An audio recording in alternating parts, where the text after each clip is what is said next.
Hello everyone, this is Priyanka Srivastava, your chemistry teacher. कल मैंने आप लोगों को हाइब्रिडाइजेशन के बारे में बताया था। ठीक है, हाइब्रिडाइजेशन का मतलब होता है mixing of atomic orbital and formation of new types of orbital which is known as hybrid orbital.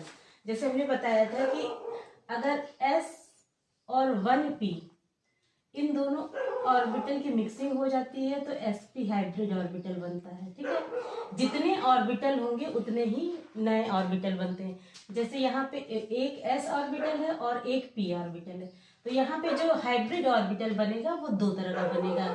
ऐसे दो हाइब्रिड ऑर्बिटल बनेंगे, इसको भी sp बोलेंगे और इसको भी sp बोलते हैं। ठीक है, इसी तरह हमने बताया था कि अगर एक s और दो p ऑर्बिटल की इंटरमिक्सिंग होती है तो तीन तरह के हाइब्रिड ऑर्बिटल बनते हैं, जिसे हम sp2 कहते हैं। तो यहाँ पे जो हाइब्रिड ऑर्बिटल हो गया वो sp2 होता है। इसी तरह अगर एक s और तीन p हाइब्रिड कर दिया जाए तो चार हाइब्रिड ऑर्बिटल बनते हैं, जिनको हम क्या कहते हैं, sp3 हाइब्रिडाइजेशन। ठीक है, हाइब्रिड ऑर्बिटल। इसी तरह अगर हम s तीन p ऑर्बिटल और एक d ऑर्बिटल की मिक्सिंग कर दे तो अब यहाँ पे देखिए 1s 3p और d यानी कि टोटल 5 ऑर्बिटल है। तो यहाँ पे जो हाइब्रिड ऑर्बिटल बनेगा वो 5 बनेगा। ठीक है, और इन सब ऑर्बिटल का नाम हो जाएगा sp3d, सब वही होंगे। ठीक है, इसी तरह अगर मान लीजिए हम एक s ऑर्बिटल, तीन p ऑर्बिटल और दो d के ऑर्बिटल ले लेंगे तो अब यहाँ पे टोटल कितने ऑर्बिटल है, 2, 3 और 1 यानी कि 6 ऑर्बिटल है। तो जितने भी हाइब्रिड ऑर्बिटल बनेंगे वो 6 हाइब्रिड ऑर्बिटल बनेंगे और सबकी सेम एनर्जी रहेगी। तो यहाँ पे जो हाइब्रिडाइजेशन होता है वो sp3d2 होता है। ठीक है, तो ये तो हमने कल बताया था। अब हम आपको आगे बताते हैं, कुछ एग्जाम्पल लेके इसको हम समझाते हैं। जैसे मान लीजिए एक एग्जाम्पल लेते हैं sp हाइब्रिडाइजेशन का। इट मीन्स इसमें एक s ऑर्बिटल है और एक p ऑर्बिटल की मिक्सिंग होती है। और हाइब्रिड ऑर्बिटल का जो स्ट्रक्चर होता है हमने बताया था कि ऐसे लोब्स बनते हैं, चाहे वो s हो, चाहे वो p हो, चाहे वो d हो, ऐसे ही लोब्स बनते हैं। ठीक है, अब यहाँ पे ये देखिए, ये भी sp है और ये भी sp है। ठीक है, अब इसका sp हाइब्रिडाइजेशन का एक एग्जाम्पल हम बताते हैं। जैसे मान लीजिए है बेरिलियम फ्लोराइड। ठीक, अब देखिए बेरिलियम यहाँ पे सेंट्रल एटम है, इसका जो एटॉमिक नंबर होता है वो होता है 4। तो अगर हम इसका इलेक्ट्रॉनिक कॉन्फ़िगरेशन करते हैं तो 1s2 2s2। ठीक है, फ्लोरीन का एटॉमिक नंबर होता है 9, इसका इलेक्ट्रॉनिक कॉन्फ़िगरेशन करेंगे तो हो जाएगा 1s2 2s2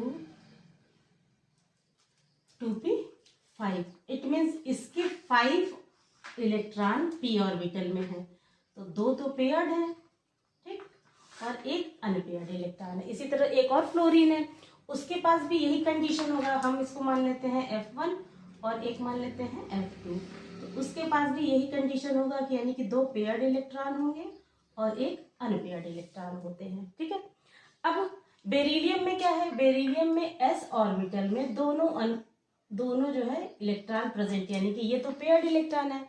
अब जब पेयर्ड इलेक्ट्रॉन है तो बॉन्ड कैसे बनेगा, तो बॉन्डिंग के लिए क्या होता है कि इलेक्ट्रॉनों का अनपेयर्ड होना जरूरी है। तो अब अनपेयर्ड के लिए क्या होगा, देखिए s ऑर्बिटल के बगल में क्या होता है, p ऑर्बिटल होता है। जो बेरिलियम का p ऑर्बिटल है वो पूरी तरह से वैकेंट है। ठीक, तो अब यहाँ पे पहले क्या होगा, एक्साइटेड स्टेट आएगा। एक्साइटेड स्टेट का मतलब जैसे ही फ्लोरीन आएगा यहाँ पे इलेक्ट्रॉन क्या करेगा, यहाँ से जंप करके ये p ऑर्बिटल में चला जाएगा। ठीक, तो अब यहाँ पे एक s ऑर्बिटल में इलेक्ट्रॉन है और एक p ऑर्बिटल में इलेक्ट्रॉन है। अब बेरिलियम के पास दो अनपेयर्ड इलेक्ट्रॉन है।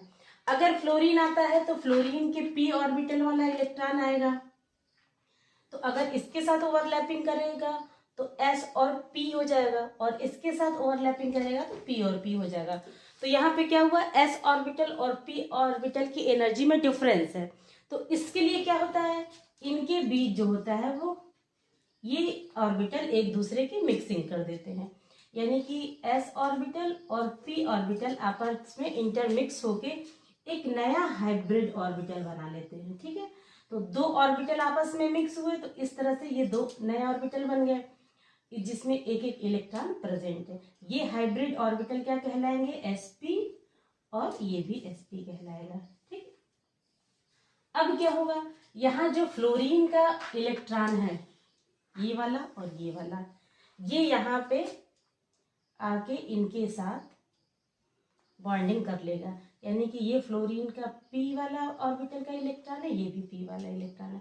अब देखिए यहाँ पे क्या है, sp और p, sp और p, यानी कि इनकी जो बॉन्ड लेंथ होगी दोनों की सेम होगी। अब सेम होने का मतलब कि जो sp हाइब्रिडाइजेशन है वहां पे सेंट्रल एटम ये है। ठीक, अब इनके बीच जो बॉन्डिंग हो रही है वो हो जाएगी लीनियर, क्योंकि बॉन्ड लेंथ सेम है, इनके बीच रिपल्सन बहुत मिनिमम है, तो यहाँ पे जो स्ट्रेट बॉन्डिंग होगी और यहाँ पे जो बॉन्ड एंगल बनेगा वो हो जाएगा 180 डिग्री का। तो इट मीन्स ओवरऑल कहने का मतलब ये है कि अगर sp हाइब्रिडाइजेशन है तो वहां पे जो ज्योमेट्री बनती है वो लीनियर बनती है। इसकी ज्योमेट्री को कहा जाता है लीनियर ज्योमेट्री को, यानी कि यहाँ पे ऑर्बिटल जो है वो लीनियर ज्योमेट्री वाले होते हैं। जैसे मान लीजिए अगर हम ये बेरिलियम का इलेक्ट्रॉन लेते हैं, यहाँ पे बना देते हैं, जैसे मान लीजिए हमने यहाँ बेरिलियम सेंट्रल एटम लिया। ठीक, अब ये हाइब्रिड ऑर्बिटल दो बनाएगा, एक हाइब्रिड ऑर्बिटल इधर और एक हाइब्रिड ऑर्बिटल इधर। फ्लोरीन के p ऑर्बिटल वाले जो इलेक्ट्रॉन है वो यहाँ पर आके इसके साथ बॉन्डिंग कर लेंगे। ठीक है, तो इस तरह से इनकी जो ज्योमेट्री होती है वो लीनियर होती है। तो ए इस तरह का BeF2। ठीक, और इनके बीच जो बॉन्ड एंगल बन रहा है वो बन जाएगा 180 डिग्री का। तो ये हो गया हमारा sp हाइब्रिडाइजेशन। इसी तरह दूसरा स्ट्रक्चर हम दूसरा हाइब्रिडाइजेशन लेते हैं sp2, यानी कि 1s और 2p। इन दोनों की जब इंटरमिक्सिंग होती है तो तीन तरह के ऑर्बिटल बनते हैं। ठीक है, और ये तीन ऑर्बिटल एक दूसरे से ऐसे लगे होते हैं, ये ऑर्बिटल एक दूसरे से ऐसे लगे होते हैं। ठीक है, ये हो गया हाइब्रिड ऑर्बिटल, इसका भी नाम हो गया sp2, इसका भी नाम हो गया sp2 और इसका भी नाम हो गया sp2। तो ये जो ज्योमेट्री बन रही है ऑर्बिटल की, इस ज्योमेट्री को कहा जाता है ट्राइगोनल प्लेनर। ये ज्योमेट्री प्लेन में बनती है और ट्रायंगुलर शेप में है, इसलिए इसको कहा जाता है ट्राइगोनल प्लेनर। ठीक है, चलिए इसको एक एग्जांपल से हम समझते हैं।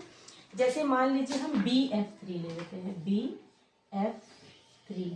अब बोरान का एटॉमिक नंबर होता है 5। इट मीन्स अगर इसका इलेक्ट्रॉनिक कॉन्फ़िगरेशन करें तो 1s2 2s2 p1, यानी कि आउटर मोस्ट सेल में 3 इलेक्ट्रॉन है, 2s में है और एक p में है। इसके पास फ्लोरीन का हमने बताया था कि जो p ऑर्बिटल होते हैं, 2 ऑर्बिटल में इलेक्ट्रॉन फुल होते हैं तो ये तो बॉन्डिंग करेंगे नहीं। ठीक, जो अनपेयर्ड इलेक्ट्रॉन है वही बोरान के साथ आके बॉन्डिंग करेगा। अब यहाँ पे देखिए बोरान में क्या होता है, s ऑर्बिटल जो है फिल्ड है, p ऑर्बिटल में सिर्फ एक इलेक्ट्रॉन है। अब यहाँ पे क्या होगा, बॉन्डिंग करने के लिए ये अपने इलेक्ट्रॉनों को जो वैकेंट ऑर्बिटल है वहां पे जंप करा देगा, तो एक्साइटेड स्टेट आएगी। अब एक्साइटेड स्टेट आने के बाद 2 अनपेयर्ड इलेक्ट्रॉन इसके पास हो जाएंगे, 2 नहीं सॉरी 3 अनपेयर्ड इलेक्ट्रॉन हो जाएंगे। ठीक है, अब एनर्जी सेम नहीं है, इस वजह से इनकी क्या हो जाएगी, हाइब्रिडाइजेशन हो जाता है। हाइब्रिडाइजेशन होने के बाद 3 नए ऑर्बिटल बन जाएंगे और तीनों में एक एक वैकेंट इलेक्ट्रॉन होंगे। ठीक है, और फ्लोरीन का एक एक इलेक्ट्रॉन इसके पास आके जो है पेयरिंग कर लेगा। तो इस तरह से जो हाइब्रिडाइजेशन हुआ ये हो गया। ऐसे हैं sp3 हाइब्रिडाइजेशन, जिसमें एक s और 3 p के ऑर्बिटल्स आपस में मिक्सिंग करते हैं और sp3 हाइब्रिडाइजेशन बनाते हैं। ठीक है, sp3 हाइब्रिडाइजेशन। अब यहाँ पे जो हाइब्रिड ऑर्बिटल बनता है उसका स्ट्रक्चर इस तरह से होता है, 4 लोब्स होते हैं। ठीक है, ऐसे करके ऐसे करके ऐसे और ऐसे। अच्छा, ये जो 4 लोब्स होते हैं, ये सब चारों ऑर्बिटल जो होते हैं वो sp3 हाइब्रिड होते हैं। तो और इस तरह का शेप जो होता है उसको कहा जाता है टेट्राहेड्रल। 4 हेड होने की वजह से, 4 फेस होने की वजह से इसको कहा जाता है टेट्राहेड्रल। ठीक है, ये ऑर्बिटल की ज्योमेट्री होती है। ठीक है, तो अब चलिए इसको एक एग्जांपल से समझते हैं। जैसे हमने मीथेन ले लिया CH4, कार्बन का एटॉमिक नंबर होता है 6, इलेक्ट्रॉनिक कॉन्फ़िगरेशन करेंगे 1s2 2s2 2p2। अब यहाँ पे क्या हुआ, S में 2 इलेक्ट्रॉन और P में सिंगल 2 इलेक्ट्रॉन है जो कि अनपेयर्ड है। ठीक है, अब ये तो अभी ग्राउंड स्टेट में। अब एक्साइटेड स्टेट होगा तो ये वाला इलेक्ट्रॉन यहाँ पे जंप कर देगा। जंप करने के बाद इलेक्ट्रॉन जो होते हैं वो 4 अनपेयर्ड इलेक्ट्रॉन यहाँ पे प्रेजेंट होंगे लाइक दिस। अब क्या होगा, हाइड्रोजन इसके पास आएगा तो एनर्जी सेम है नहीं, s ऑर्बिटल p ऑर्बिटल की, तो क्या होगा, ये ऑर्बिटल आपस में इंटरमिक्स होके एक नया हाइब्रिड ऑर्बिटल बनाते हैं। तो जो 1s और 3p का हाइब्रिड ऑर्बिटल बनता है उसको कहा जाता है sp3 हाइब्रिड ऑर्बिटल। ये चारों sp3 हाइब्रिड ऑर्बिटल है और चारों की एनर्जी जो है सेम है। अब ये एक एक इलेक्ट्रॉन इसमें प्रेजेंट है। अब हाइड्रोजन के एक एक इलेक्ट्रॉन यहाँ पर आके इनके साथ बॉन्डिंग कर लेंगे, तो ये हाइड्रोजन के s ऑर्बिटल का इलेक्ट्रॉन है। ठीक है, तो इस तरह से ये जो चारों बॉन्ड बन रहे हैं वो सेम बॉन्ड लेंथ के होंगे। तो अब कार्बन और हाइड्रोजन के बीच इस तरह की बॉन्डिंग होगी। ठीक, ये जो बॉन्ड लेंथ होगा दोनों का सेम होता, और इनके बीच जो बॉन्ड एंगल होगा वो 109.28 डिग्री का होता है। टेट्राहेड्रल स्ट्रक्चर का मतलब दो बॉन्ड जो होते, चाहे इसमें समझ लीजिए 2 ऑर्बिटल प्लेन में होंगे, एक एबव द प्लेन होगा और दूसरा बिलो द प्लेन होगा। तो कहीं भी कार्बन हाइड्रोजन के बीच जो भी बॉन्डिंग है, बॉन्ड एंगल है, सब जो होगा 109.28 का होगा। तो इस तरह से अगर sp हाइब्रिडाइजेशन हो रहा है, तो जो ज्योमेट्री बन रही है वो हो जाएगी लीनियर। sp हाइब्रिडाइजेशन में ज्योमेट्री बन जाती है लीनियर। ठीक है, और जो बॉन्ड एंगल होता है वो होता है 180 डिग्री का। ठीक, और अगर sp2 हाइब्रिडाइजेशन हो रहा है तो वहां पे ज्योमेट्री बन जाती है ट्राइगोनल प्लेनर, और वहां पे जो बॉन्ड एंगल बन रहा है वो हो जाता है 120 डिग्री का। फिर अगर sp3 हाइब्रिडाइजेशन हो रहा है तो यहाँ पे ज्योमेट्री ऑर्बिटल्स की बनती है टेट्राहेड्रल,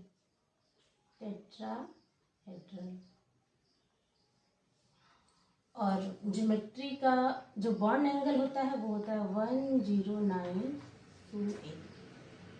ठीक है, इसी तरह sp3d भी होता है, sp3d यानी कि एक ऑर्बिटल s का, 3 p का और 1 t का, यानी कि 5 जो होते हैं वो ऑर्बिटल इसमें इंटरमिक्स होते हैं। तो इस तरह से इनकी ज्योमेट्री बन जाती है ट्राइगोनल बाइपिरामिडल, ट्राइगोनल बाइपिरामिडल